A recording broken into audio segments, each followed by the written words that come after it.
Ya, assalamualaikum warahmatullahi wabarakatuh. Selamat pagi, siang, malam untuk semester antara S1 akuntansi, mata kuliah tata kelola korporat. Semoga kita semua dalam kondisi sehat walafiat ya. Ini materi sebelum UTS, terakhir sebelum UTS. Saya akan jelaskan tentang masih dengan governance structure ya.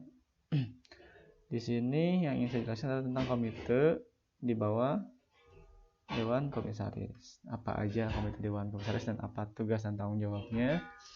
Oke, kita mulai ya. Yang pertama adalah mengapa sih perlu adanya komisaris itu membentuk komite-komite di bawah Dewan Komisaris itu? Mengapa? Apakah hanya komisaris aja nggak cukup atau seperti apa? Nah, di sini manfaatnya adalah yang pertama mendukung independensi dan akuntabilitas di mata pemegang saham. Gitu. Jadi perusahaan yang memiliki komite-komite di bawah Dewan Komisaris seperti komite audit, komite nominasi dan remunerasi, atau komite-komite lainnya itu akan memperkuat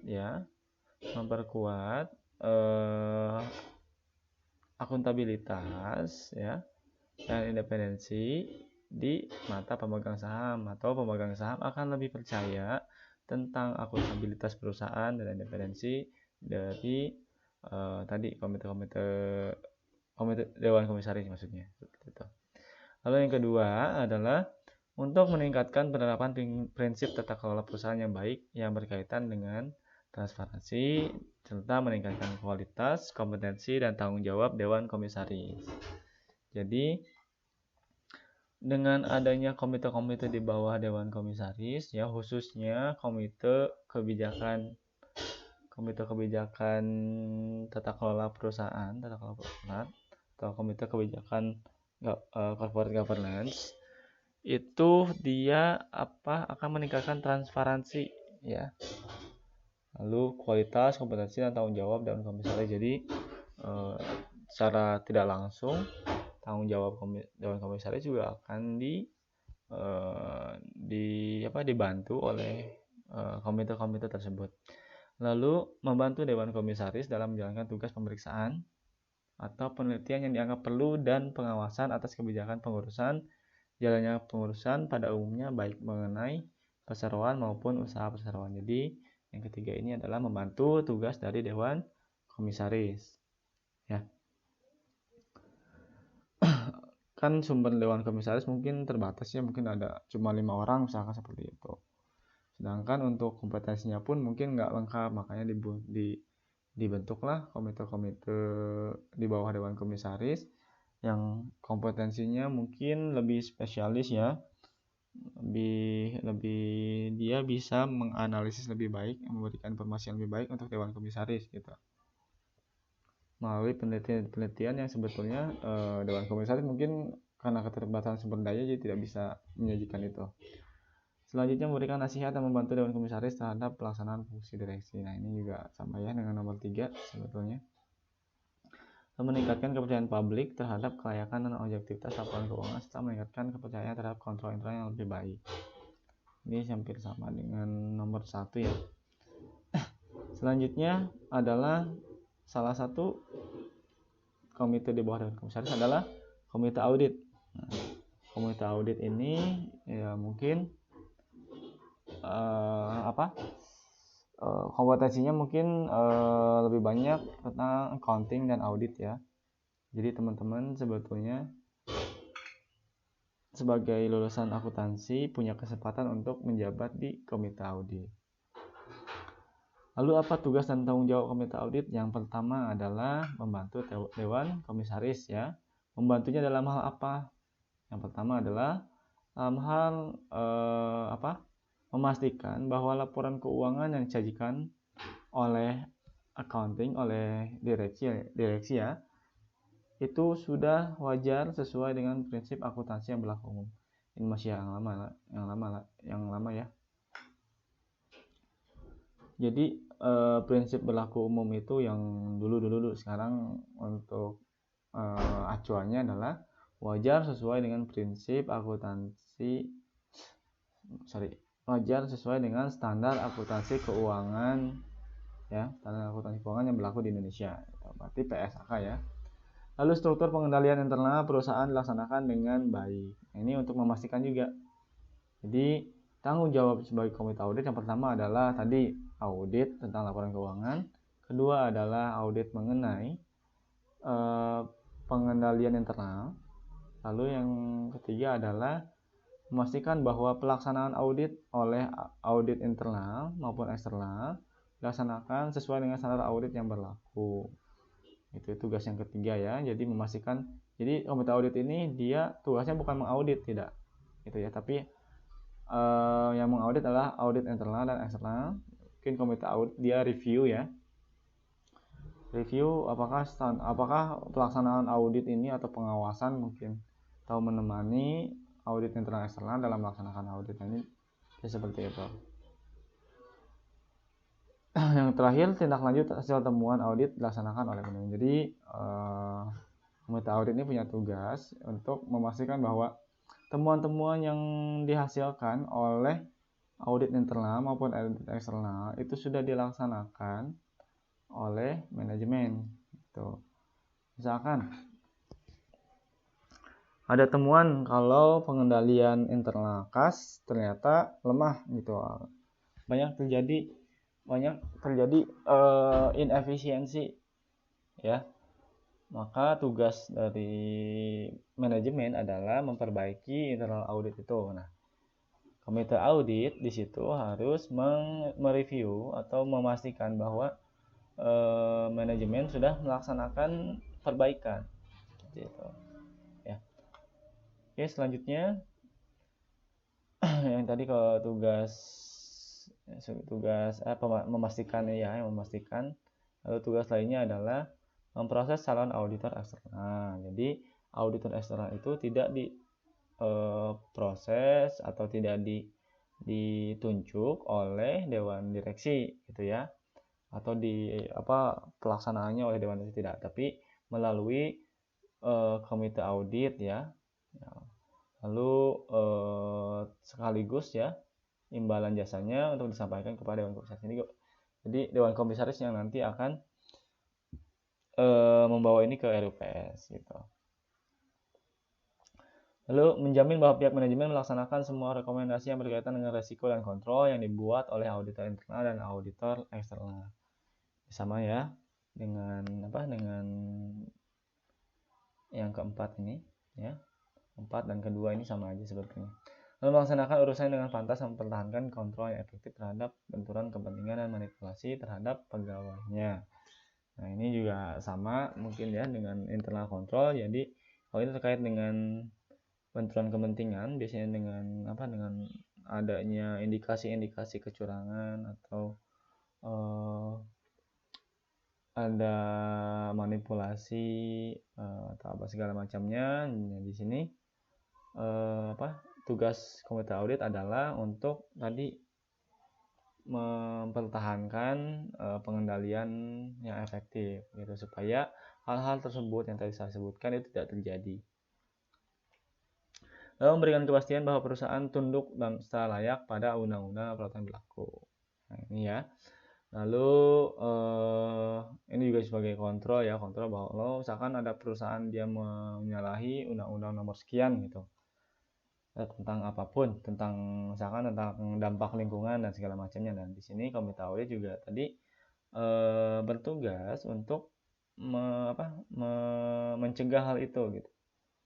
Lalu sebagai suatu alat untuk meningkatkan efektivitas tanggung jawab keterbukaan dan objektivitas dewan komisaris gitu. Jadi dengan adanya komite audit, maka efektivitas dewan komisaris, pekerjaan dewan komisaris, tanggung jawab dewan komisaris itu akan lebih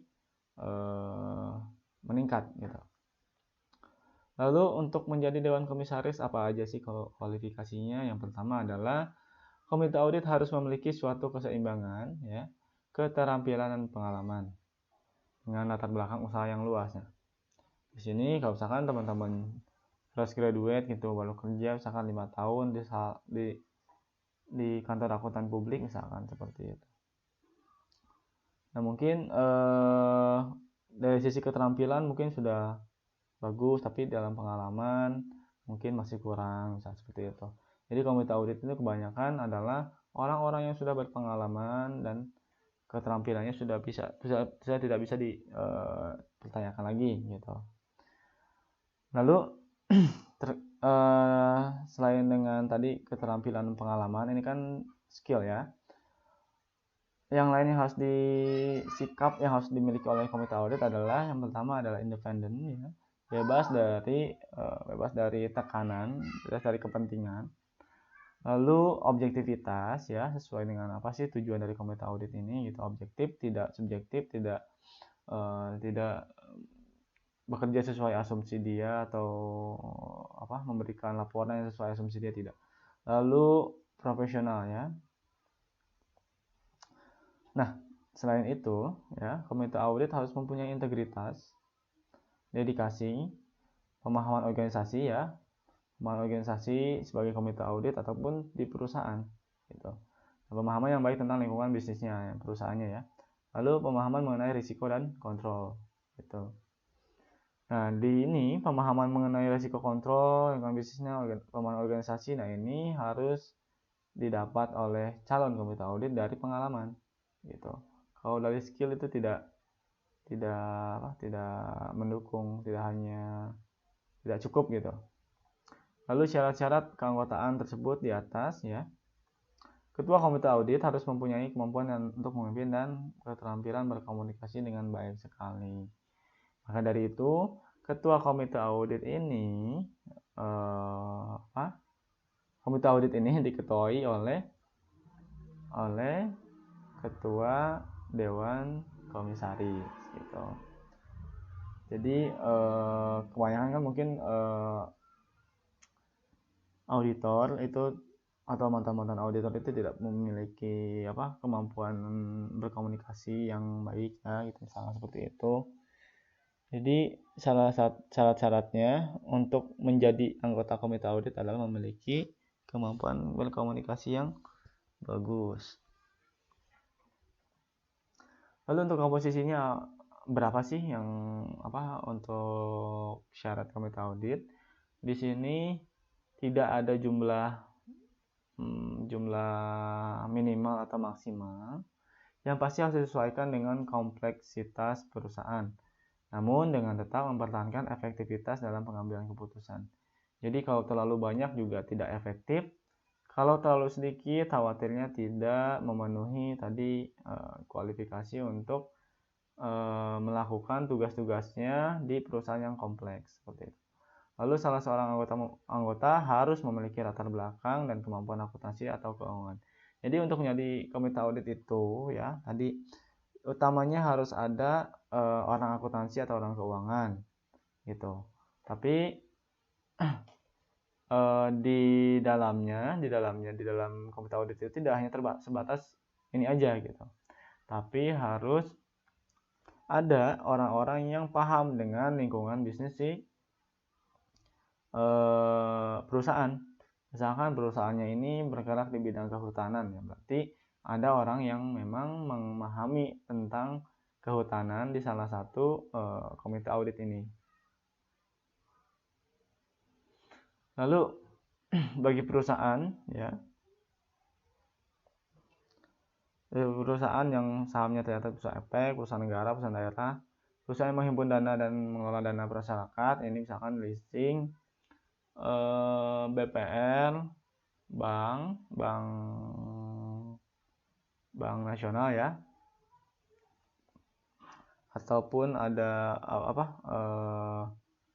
perusahaan reksadana dan segala macamnya. Lalu perusahaan yang produk dan jasa digunakan oleh masyarakat luas seperti pangan ya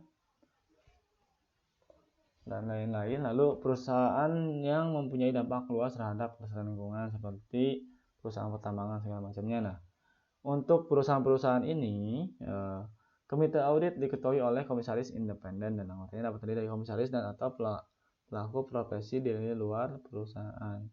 Jadi komite audit diketuai oleh komisaris independen. khususnya yang sahamnya tercatat di Bursa Efek, karena ini sudah menjadi peraturan di OJK ataupun di undang-undang. Lalu wewenang komite audit apa aja sih? Yang pertama adalah komite audit dapat mempertimbangkan suatu rangkaian pokok persoalan yang lebih luas terhadap masyarakat, di mana perusahaan beroperasi dan aturan-aturan sosial dengan sosial serta etika bisnis. Jadi apabila terdapat persoalan antara aktivitas perusahaan terhadap dampaknya terhadap masyarakat atau aturan sosial yang ada di masyarakat, nah komite audit juga tadi melaksanakan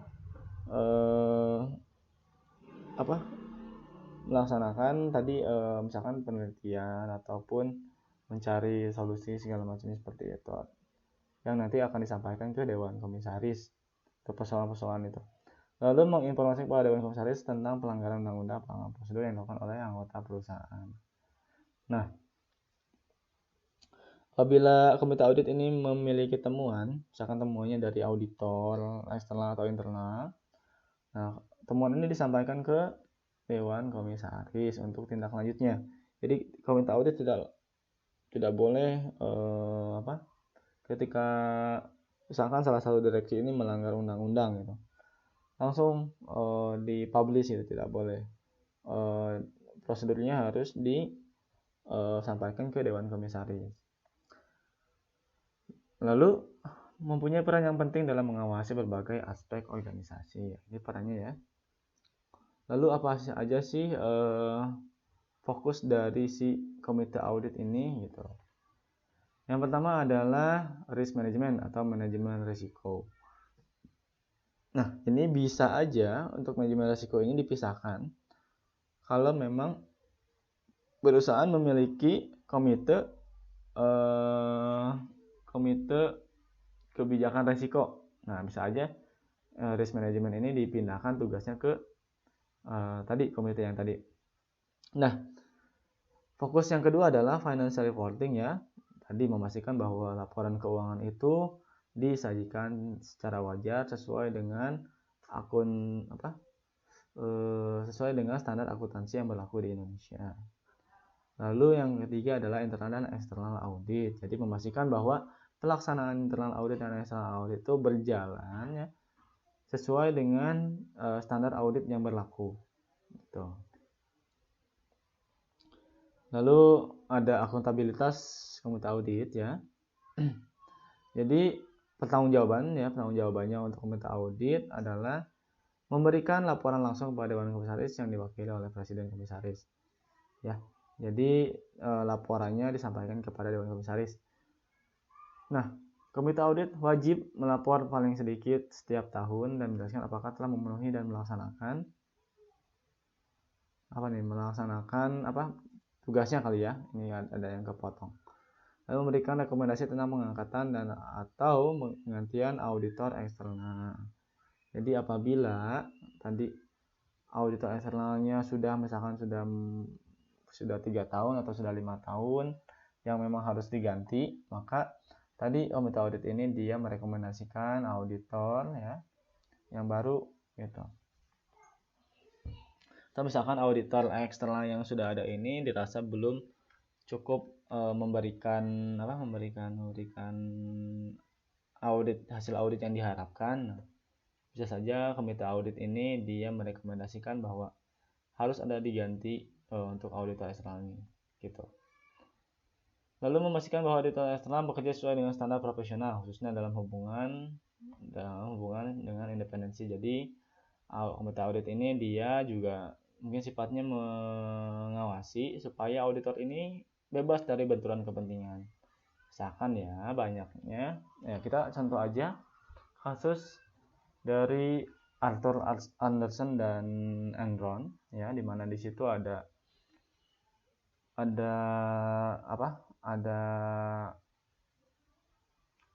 masalah independensi antara manajemen si Enron dengan kantor akuntan publik Arthur Andersen, di mana si Arthur Andersen ini gitu ya selama beberapa tahun adalah merupakan konsultan mirip konsultan keuangannya seperti itu. Jadi hal itu mengganggu, kan ada hubungan tersebut mengganggu independensi dari auditor, maka terjadilah tadi tindakan kecurangan. Lalu contohnya lagi adalah misalkan PT Garuda ya. PT Garuda ini juga tadi kasusnya hampir mirip seperti itu.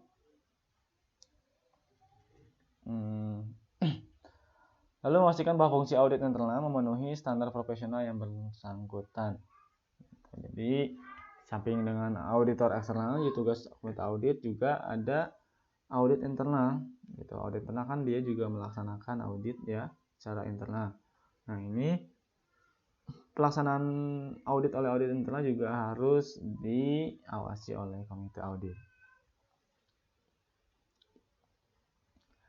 Nah ini memastikan bahwa fungsi audit internal mempunyai metodologi alat sumber yang memadai ya. Jadi tidak hanya tugasnya aja yang diawasi, tapi harus dipastikan juga bahwa audit internal pun memiliki tadi ya memiliki metodologi, memiliki alat sumber daya yang cukup untuk melaksanakan audit tahunan. Lalu sehubungan dengan perannya untuk mengawasi corporate governance, komite audit harus mengadakan pertemuan dengan manajemen secara berkala. Jadi komite audit ini walaupun dia di bawah dewan komisaris, dia juga bisa ya sebagai kepanjangan tangan dewan komisaris untuk mengajukan pertemuan dengan manajemen secara berkala untuk membicarakan secara terbuka semua pokok-pokok persoalan yang dapat mempengaruhi kinerja finansial atau non-finansial organisasi. Nah, itu untuk komite audit ya, mungkin cukup jelas. Selanjutnya adalah komite nominasi dan remunerasi. Nah, ini udah pernah saya bahas sebelumnya. Jadi nominasi dan remunerasi ini terkait dengan dewan direksi dan dewan komisaris gitu ya. Jadi pengangkatan, pemberhentian, soal gaji, dan bagaimana cara fit and proper testnya gitu. Kriterianya apa aja ini ditentukan oleh atau dilaksanakan oleh komite nominasi dan remunerasi. Nah ini ada masih di bawah dewan komisaris ya. Nah lalu ini mungkin tadi membantu dewan komisaris melakukan kriteria atau mempersiapkan calon anggota, seperti itu tugasnya. Nah ini bagi perusahaan yang tadi kualifikasinya sama ya, komite nominasi dan remunerasi diketuai oleh komisaris independen. Kalau tadi komite audit itu diketuai oleh komisaris independen juga. Jadi untuk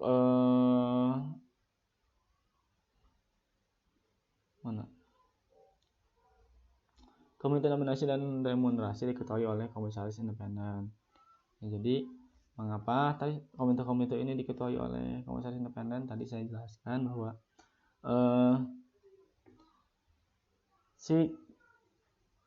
komite-komite ini dia untuk meningkatkan independensi, manfaatnya kan tadi meningkatkan independensi dan akuntabilitas si komite dewan komisaris ya. Jadi komisaris independen ini dia akan lebih dilihat oleh masyarakat. Ini kan kalau bursa efek kan berarti sahamnya punya masyarakat. Perusahaan negara berarti kan istilahnya punya rakyat juga gitu. Perusahaan daerah pun sama. Lalu perusahaan yang menghimpun dana masyarakat, berarti ada kaitan dengan masyarakat.